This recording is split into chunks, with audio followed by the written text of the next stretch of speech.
প্লাস্টিকের গোডাউনে ভয়াবহ অগ্নিকাণ্ড, কালো ধোঁয়ায় ঢেকে গেল গোটা এলাকা।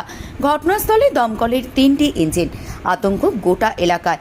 ঘটনাটি ঘটেছে দুর্গাপুরের ডেভিসি মোড় সংলগ্ন নজরুলপল্লীতে। স্থানীয় সূত্রে জানা গেছে, এই এলাকাতেই একটি গোডাউনে মজুদ ছিল বহু প্লাস্টিকের বস্তা। সেখানেই রবিবার বেলা 11টা নাগাদ হঠাৎ আগুন লেগে যায়। কালো ধোঁয়ায় ঢেকে যায় গোটা এলাকা। খবর দেওয়া হয় দুর্গাপুরের দমকল বিভাগকে। প্রথমে দমকলের একটি ইঞ্জিন আসে, পরে আরও 2টি ইঞ্জিন আসে। দমকল বাহিনীর ঘণ্টাখানেকের প্রচেষ্টায় নিয়ন্ত্রণে আসে আগুন। হতাহতের কোনো খবর এই মুহূর্তে নেই। দমকল আধিকারিক রিপন বড়ুয়া বলেন, আগুনটা লাগলো, আগুনটা কী করে লাগলো সেটা তো বলতে পারছি না। আমাদের একটা কল যায় যে একটা প্লাস্টিকের পাশে জঙ্গল ছিল, জঙ্গল থেকে প্লাস্টিকে আগুন লেগে যায়। কি মজুদ ছিল এখানে? এখানে দিচ্ছি তো পুরোনো প্লাস্টিক, ওয়েস্টেজ প্লাস্টিক, যেটা ওয়েস্টেজ করার সে প্লাস্টিক, প্রচুর পরিমাণ প্লাস্টিক ছিল।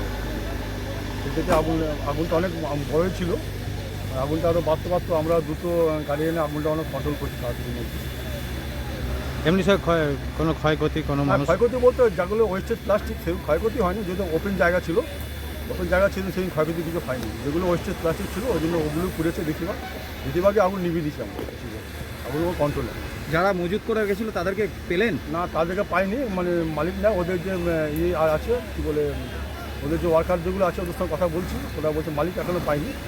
ওয়ার্কার সঙ্গে কথা বলে দিচ্ছি, তার মালিকের সঙ্গে আর টেস্ট করতে পারছি না, পরে খোঁজ নিচ্ছি আমরা। কি নাম স্যার আপনার? আমার নাম রিপন বড়ুয়া, সাবঅফিসার।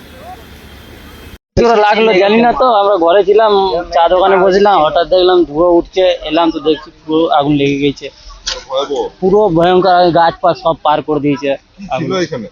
প্লাস্টিক ছিল, প্লাস্টিকের ছিল, ব্যবসা ছিল এদের। কেউ লাগিয়ে দিয়েছে না কি গরমে লেগে গেছে সে তা কেউ জানে না। হতাহতের আর কোনো খবর নেই এই মুহূর্তে। তবে কী কারণে আগুন লেগেছে তার তদন্ত শুরু করা হয়েছে। দুর্গাপুর থেকে নিজস্ব প্রতিবেদন, সারা বাংলা দর্পণ।